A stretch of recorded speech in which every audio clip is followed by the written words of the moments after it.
गृह मंत्री अमित शाह 2 दिन के बंगाल दौरे पर जा रहे हैं। 19-20 दिसंबर को अमित शाह का ये बंगाल दौरा होगा। बंगाल दौरे में अमित शाह रैली और रोड शो करेंगे। जेपी नड्डा के काफिले पर हमले के बाद ये पहला दौरा हो रहा है अमित शाह का। शुवेंदु अधिकारी के गढ़ बीरभूम में शाह का रोड शो भी होगा। तो अमित शाह कई रैलियों को संबोधित करेंगे, उनका रोड शो का भी कार्यक्रम है। ये 2 दिन का दौरा है गृह मंत्री अमित शाह का। इससे पहले नवंबर में भी वो पश्चिम बंगाल के दौरे पर गए थे। उसके बाद जेपी नड्डा जब पश्चिम बंगाल के दौरे पर गए तब उनके काफिले पर पथराव हुआ और उसको लेकर आपने देखा किस तरह से जो वहां के राज्य के डीजीपी हैं, मुख्य सचिव, उनको तलब भी किया गया था। हालांकि वहां भी कोरोना का हवाला देकर ये जो जिन अधिकारियों को ये सम्मन भेजा गया था वो यहां दिल्ली में नहीं आए। और लगातार ये देख रहे हैं किस तरह से आरोप प्रत्यारोप का जो दौर है इस बीच चला है केंद्र और ममता सरकार के बीच। और टीएमसी को एक के बाद एक झटके लग रहे हैं।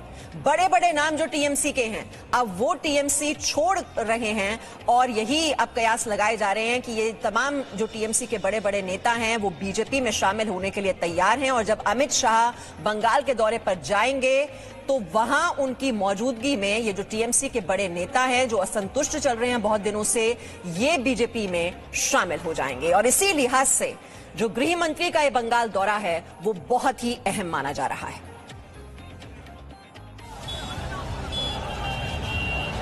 शाह के मिशन बंगाल से ममता बनर्जी खौफ में है। उन्हें बंगाल हाथ से जाने का डर सता रहा है। एक तरफ जहां बंगाल में बीजेपी की रणनीति को धार देने के लिए अमित शाह आज देर रात बंगाल पहुंचेंगे, तो वहीं दूसरी तरफ ममता बनर्जी ने अमित शाह के आने से पहले आपातकालीन बैठक बुलाई है। चलिए आपको बताते हैं कि गृह मंत्री अमित शाह के 2 दिन के बंगाल दौरे में क्या क्या होने वाला है। 19 तारीख को अमित शाह कोलकाता में स्वामी विवेकानंद के आवास पर होंगे, तो वहीं मिदनापुर में वो एक जनसभा को संबोधित करेंगे। कोलकाता में बीजेपी नेताओं के साथ भी उनकी एक मीटिंग है, जबकि 20 दिसंबर को वो सबसे पहले विश्व भारती विश्वविद्यालय जाएंगे। फिर बोलपुर में ही अमित शाह जनसभा को संबोधित करेंगे। इसके बाद अमित शाह 20 दिसंबर को ही वापस लौट आएंगे। अमित शाह के इस 2 दिन के दौरे में सुरक्षा में कोई गलती न हो, इसके लिए सीआरपीएफ ने पुलिस प्रमुख को चिट्ठी लिखी है। सीआरपीएफ ने लिखा है कि जो चूक जेपी नड्डा के बंगाल दौरे के दौरान हुई वो चूक गृह मंत्री अमित शाह की जनसभा में न हो। यानी शाह के दौरे के लिए बंगाल में सुरक्षा व्यवस्था को मजबूत किया जा रहा है ताकि शाह की मौजूदगी से बंगाल में बीजेपी को भी मजबूती मिले। और इधर जहां बीजेपी मजबूत हो रही है तो उधर ममता सरकार दिन पर दिन कमजोर पड़ती दिखाई दे रही है। जरा इन तस्वीरों को देखिए। न तृणमूल कांग्रेस का झंडा, न ही तृणमूल कांग्रेस के नेताओं की मौजूदगी।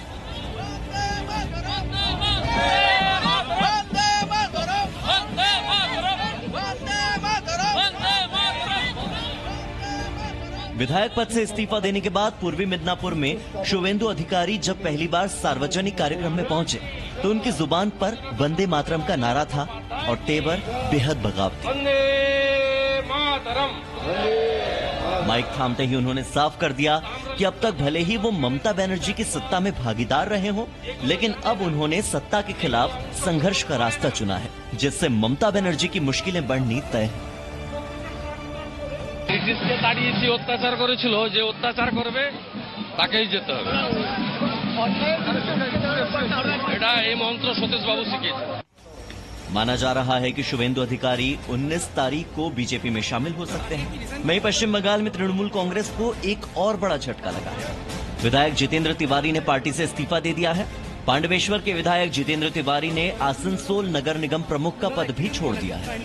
अब तो यही बोल रहे हैं, तो हम तो आसनसोल का आवाज उठाए थे और आसनसोल के लिए हम काम नहीं करने दिया जा रहा था, इसलिए हम एडमिनिस्ट्रेटर का पद छोड़ दिए थे आज। उसके 1 घंटे के अंदर पांडेसर में मेरा जो एमएलए का कार्यालय है वहाँ तोड़फोड़ किया गया। वो कोई पार्टी ऑफिस नहीं था, एमएलए का कार्यालय था। कलकत्ता के निर्देश पर वहाँ तोड़फोड़ किया गया, उसको वहाँ का सब सामान ले लिया गया, वहाँ कब्जा कर लिया गया। तो ये कलकत्ता के निर्देश पर ही हो रहा है। आपको बता दें कि कुछ दिन पहले ही जितेंद्र तिवारी ने पश्चिम बंगाल सरकार को एक पत्र लिखकर आसनसोल के विकास को नजरअंदाज करने का आरोप लगाया था। इससे पहले गुरुवार सुबह आसनसोल के टीएमसी नेता दीप्तांशु चौधरी ने भी टीएमसी छोड़ दी थी। जिस तरह ममता बनर्जी के खिलाफ अपने ही पार्टी में बगावत हो रही है, इससे इतना तो तय है कि जब गृह मंत्री अमित शाह पश्चिम बंगाल में 2 दिवसीय दौरे के लिए पहुंचेंगे दिसंबर 19 और 20 तारीख को, ममता बनर्जी को मुश्किलें जो है वो बढ़ सकती है। वहीं दूसरी ओर तृणमूल कांग्रेस के जितने भी बागी नेता हैं उनके भी तेवर और कड़े होंगे और ममता बनर्जी को नुकसान होना लगभग तय है। कोलकाता से कैमरा पर्सन फेलिक्स रॉकीनाथ के साथ पूजा मेहता, जी मीडिया। तो पूजा मेहता की रिपोर्ट आप देख रहे थे और इस वक्त पूजा मेहता भी हमारे साथ हैं, कुछ मेहमान भी हमारे साथ जुड़ रहे हैं, चर्चा करेंगे क्योंकि ये जो दौरा है ये बहुत ही अहम माना जा रहा है अमित शाह का। हमारे साथ बीजेपी नेता, बीजेपी के प्रवक्ता प्रेम शुक्ला जी भी जुड़े हुए हैं, टीएमसी नेता प्रबीर बिस्वास भी हमारे साथ हैं, पूजा मेहता और हमारे दूसरे सहयोगी रवि त्रिपाठी को भी आप इस वक्त देख रहे हैं। लेकिन सबसे पहले पूजा मेहता आपके पास आते हुए, अमित शाह का ये 2 दिन का बंगाल दौरा, इससे पहले नवंबर में भी वो गए थे बंगाल दौरे पर, एक बार फिर से उनका ये दौरा, और वो भी जेपी नड्डा के काफिले पर जो पथराव हुआ उसके बाद ये पहला दौरा, और टीएमसी में जो हलचल मची हुई है, इन दोनों लिहाज से देखा जाए तो इस दौरे के मायने बहुत ज्यादा बढ़ जाते हैं। बिल्कुल मीमांसा, लेकिन सबसे पहले मैं आपको एक नई अपडेट दे दूं। अब से थोड़ी देर पहले ही तृणमूल कांग्रेस के एक और विधायक शिलभद्र दत्तो ने अपना रेजिग्नेशन दिया है, पार्टी की सदस्यता से इस्तीफा दिया है। आपको बता दें कई महीनों से लगातार नाराज चल रहे थे शिलभद्र दत्तो और इसको लेकर ये चौथा रेजिग्नेशन है पार्टी में। कल हमने देखा किस तरीके से शुवेंदु अधिकारी ने पार्टी की सदस्यता से इस्तीफा दिया, फिर कर्नल दीप्तांशु चौधरी ने भी अपने पद से इस्तीफा दिया, जितेंद्र तिवारी जो अध्यक्ष थे आसनसोल म्युनिसिपल कॉर्पोरेशन के और विधायक, उन्होंने पार्टी की सदस्यता से इस्तीफा दिया। तो कुल मिलाकर अगर हम कैलकुलेट करें तो 24 घंटों में ये चौथे ऐसे सदस्य हैं तृणमूल कांग्रेस के जिन्होंने पार्टी छोड़ी है। तो जहां एक तरफ बीजेपी जो है बड़े जोरों शोरों से और पूरी जो है स्ट्रेंथ लगाकर मैदान में उतर चुके हैं चुनाव से पहले, वही दूसरी ओर तृणमूल कांग्रेस को एक के बाद एक झटका लग रहा है और ये वो नेता है और ये ऐसे जो है विधायक है जिनकी मास अपील सबसे ज्यादा थी। शुवेंदु की अगर बात करें तो वो मास लीडर है मिदनापुर और आसपास के जिलों में। जितेंद्र तिवारी की बात करें तो हिंदी भाषी नेता है तृणमूल कांग्रेस के लिए। आसनसोल जो इलाका है एक हिंदी बेल्ट है, तो तृणमूल कांग्रेस को काफी जरूरत थी इस समय पर कि एक हिंदी भाषी नेता जो है वोट्स मोबिलाइज करे। तो ये कुल मिलाकर जो है काफी बड़ा झटका है तृणमूल कांग्रेस के लिए। जी रवि त्रिपाठी, इससे बुरी टाइमिंग नहीं हो सकती थी ये टीएमसी के लिए। आपात बैठक हालांकि बुलाई आज ममता बनर्जी ने, लेकिन शायद बहुत देर हो गई। देखिए ये सब संकेत है। संकेत ऐसा होता है जब लगता है नेताओं को कि आपकी सरकार जा रही है, तो आप आमतौर पर देखिएगा राजनीति में ऐसा होता है कि जहां भी ऐसा लगता है कि सरकार आपकी जाती हुई दिखती है तो आप दूसरे पाले में शिफ्ट करते हैं। और खासतौर पे पश्चिम बंगाल की बात करें तो जबरदस्त होता है। जब ममता बनर्जी की सरकार आती दिख रही थी, जब 2009 के बाद लगातार लोकसभा चुनाव के बाद उनका अच्छा परफॉर्मेंस था, तो 2009 से 11 के बीच उनकी पार्टी में भी तमाम लोग लेफ्ट से टूट के आए थे, तमाम लोग कांग्रेस से छोड़ कर आए थे, उनकी पार्टी में शामिल हुए थे। और अब सेम सिचुएशन है। अब ऐसा लग रहा है कि ममता बनर्जी की हालात खराब है और वो चुनाव हार सकती हैं। उसको देखते हुए कहीं ना कहीं जो उनकी पार्टी के नेता, और अभी एक नहीं है, लगभग अगर देखिए तो पिछले 3 साढ़े 3 साल से लगातार पार्टी के नेताओं को छोड़ने का सिलसिला जारी है और लगभग दर्जन भर से ज्यादा नेता, बड़े नेता पार्टी छोड़कर बीजेपी को ज्वाइन कर चुके हैं।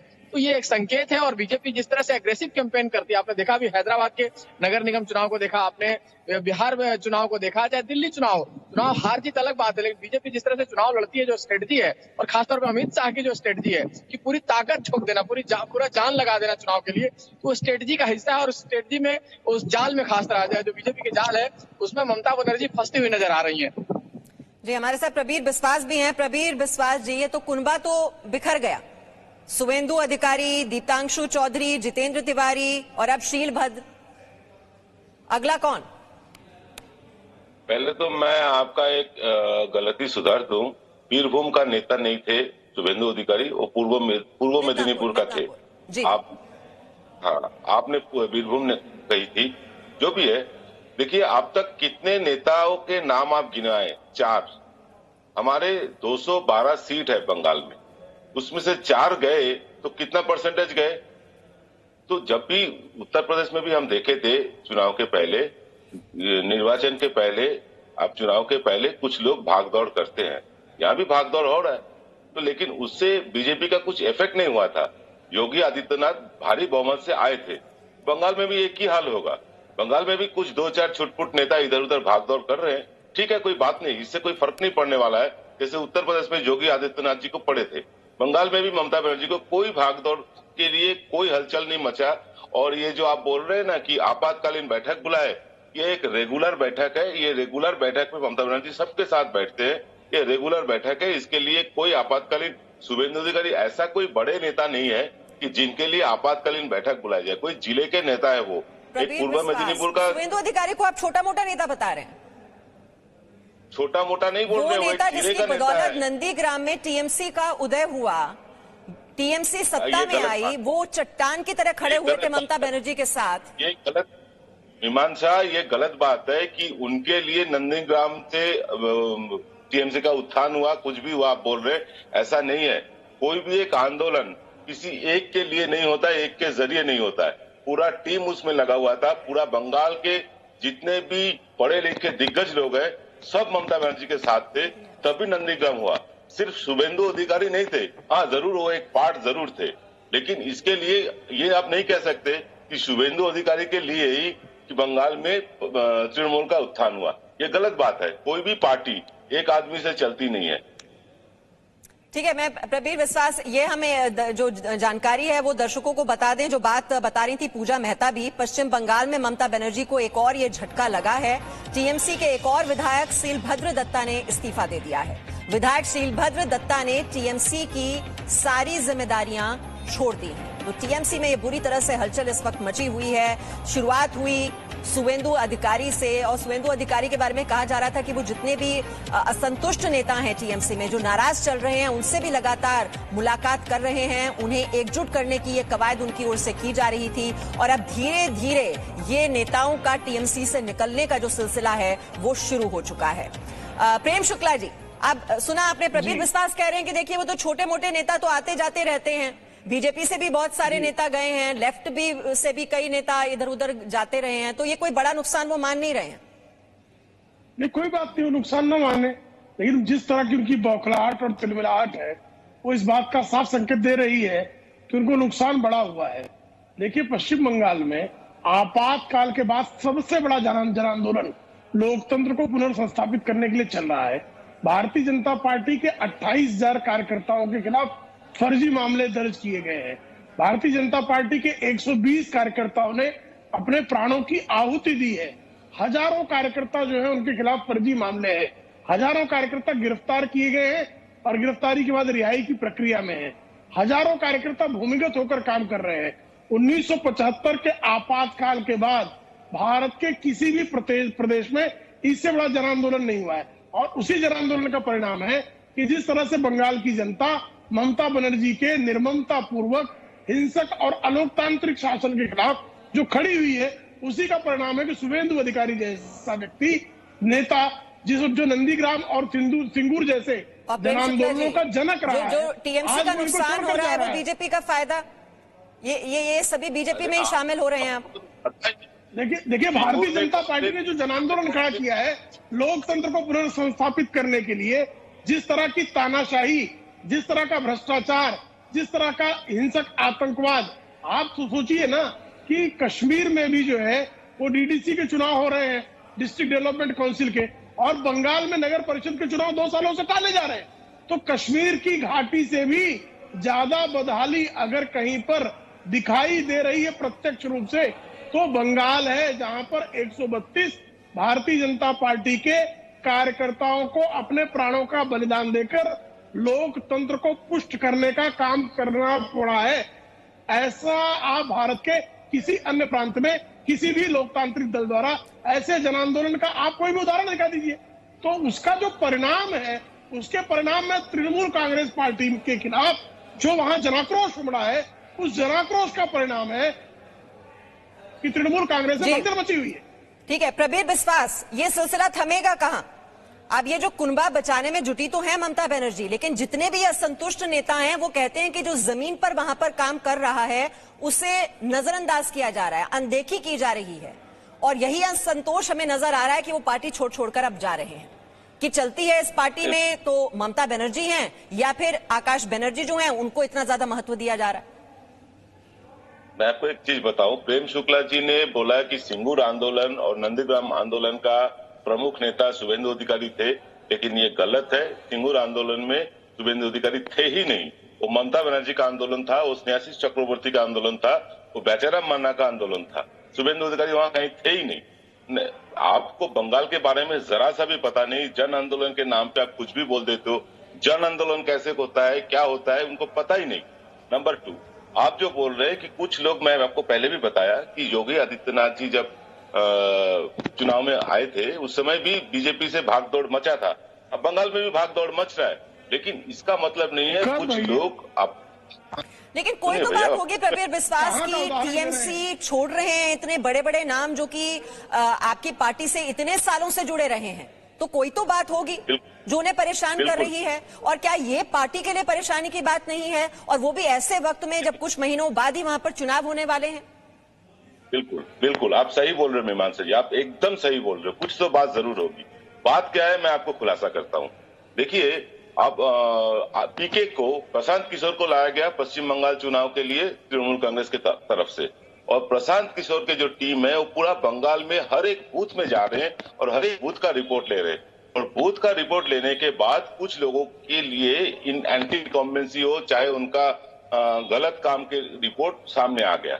वो आने के बाद इन लोगों में भगदौड़ मच गया कि अभी तो तृणमूल कांग्रेस तो इनको टिकट नहीं देगा, इनको तो नेता नहीं बनाएगा, तभी ये भाग रहे, और कोई वजह नहीं है। क्योंकि देखिए, ऐसे तो कोई पार्टी छोड़कर जाता नहीं है प्रवीर बिस्वास। अब उसके लिए आप जो भी बहाना यहाँ देने की कोशिश कर रहे हैं, लेकिन शुभेंदु फैक्टर ये बहुत बड़ा माना जा रहा है इस बार के चुनाव में। और आइए अब हम अपने दर्शकों को भी ये भी सुनाते हैं कि जब जी न्यूज के एडिटर सुधीर चौधरी ने प्रधानमंत्री मोदी से बंगाल को लेकर सवाल किया था तो उन्होंने क्या बात कही थी, सुनिए। इस बार का चुनाव प्रचार इस बात के लिए भी जाना जाएगा कि जो इक्वेशन आपके और ममता बनर्जी के बीच में इस बार दिखाई दी, वो काफ़ी उसमें कड़वाहट देखने को मिली। जब उनके भाषण सुनते हैं तो बहुत कड़वाहट है आपके लिए। आपका फ़ोन भी उन्होंने लिया नहीं जब आपने साइक्लोन के लिए उनसे बात करने की कोशिश की। ये ममता बनर्जी के साथ ही आपकी क्या समस्या है? अच्छा होगा कि आप ममता बनर्जी का, अब जिन जिन लोगों के साथ उन्होंने काम किया उन सबका हिसाब लगा लीजिए। ममता बनर्जी है। क्या भारत का संविधान ये कहने की अनुमति देता है क्या कि मैं फलाने को मेरा प्रधानमंत्री मानने को तैयार नहीं हूं? नेता मानने को तैयार नहीं है कह सकते हो, ये नॉट अ लीडर। लेकिन प्रधानमंत्री तो संवैधानिक व्यवस्था है। आपको पाकिस्तान का प्रधानमंत्री तो प्रधानमंत्री दिखता है, हिंदुस्तान का प्रधानमंत्री न दिखे, तो ये संविधान के पर अविश्वास की अभिव्यक्ति है। आप किसी राज्य के मुख्यमंत्री को अपने यहां हेलीकॉप्टर लैंड न करने दे, आप हैरान हो जाएंगे। मेरी कल सभाएं हैं 2 बंगाल में।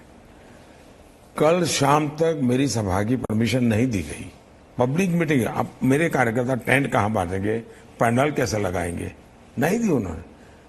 इलेक्शन कमीशन के सामने हमारे लोगों को जाकर के बहुत बड़ा प्रदर्शन करना पड़ा, तब जाकर के कल रात को 9 बजे परमिशन मिली है। दूसरा क्या करते हैं, जहां भी हमारी पब्लिक मीटिंग होती है, मेरी और मेरे और साथियों की, उसके 200 किलोमीटर के रेडियस में ये जो माइक वाले होते हैं या कुर्सियां किराए पर देते हैं या टेंट लगाते हैं, उन पर वहां उनकी अफसर जाकर के परेशान करते हैं कि ये सभा है, आपका सामान जाएगा तो आप यहां रह नहीं पाओगे। तो हमारे लोगों को 200-300 किलोमीटर दूर से मटेरियल लाना पड़ता है, तो वो भी हमारे सामने दिक्कत है।